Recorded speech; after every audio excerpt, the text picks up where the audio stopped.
నమస్కారం అందరికీ. ఒక బిడ్డ బాధ కన్న తండ్రికి ఎలా ఉంటుందో తెలుసా అండి? నా పాపకి సంవత్సరంన్నర ఉంటుందండి. కానీ నేను ఏ చట్టాన్ని తప్పుపట్టట్లేదండి, ఏ కోర్టును కూడా తప్పుపట్టట్లేదు, ఏ అధికారిని తప్పుపట్టట్లేదు.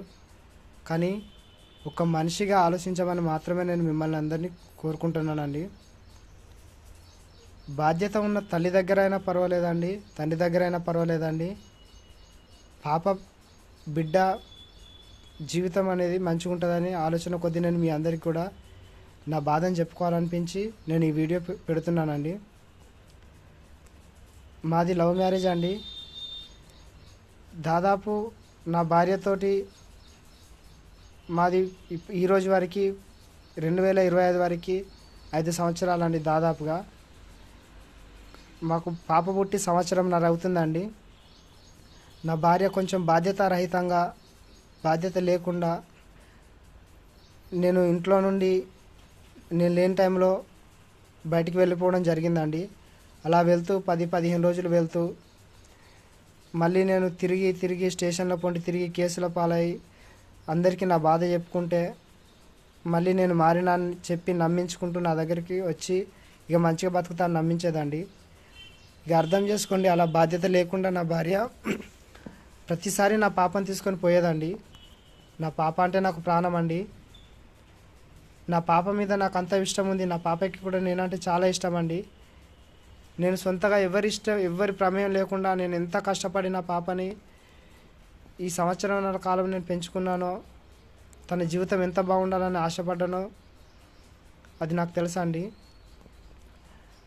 ఇలాంటి సమయం చూసి, అలసు చూసి, బాధ్యత లేకుండా ఒక భర్తకు సంబంధించిన ఇల్లు అనే ఏ ఆలోచన లేకుండా, ఇది బతుకుదెరువు అన్న ఆలోచన లేకుండా కట్టుబట్టతో వచ్చిందండి నా భార్య నా దగ్గర బతకడానికి. నేను తిరగదంటూ ఏది లేదండి. అందరి దగ్గర మొరబెట్టుకున్నానండి.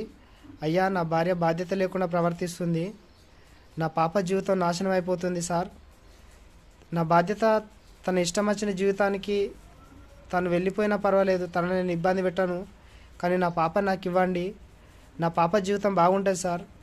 లేకుండా నా పాపని ఇట్లనే పట్టకపోతే తనలాగా నా పాప అయిపోతుంది సార్ అని ప్రతి ఒక్క అధికారికి దండం పెట్టుకున్నానండి, కాళ్ళు పట్టుకున్నానండి. కానీ ఎక్కడ కూడా నాకు న్యాయం జరగలేదండి.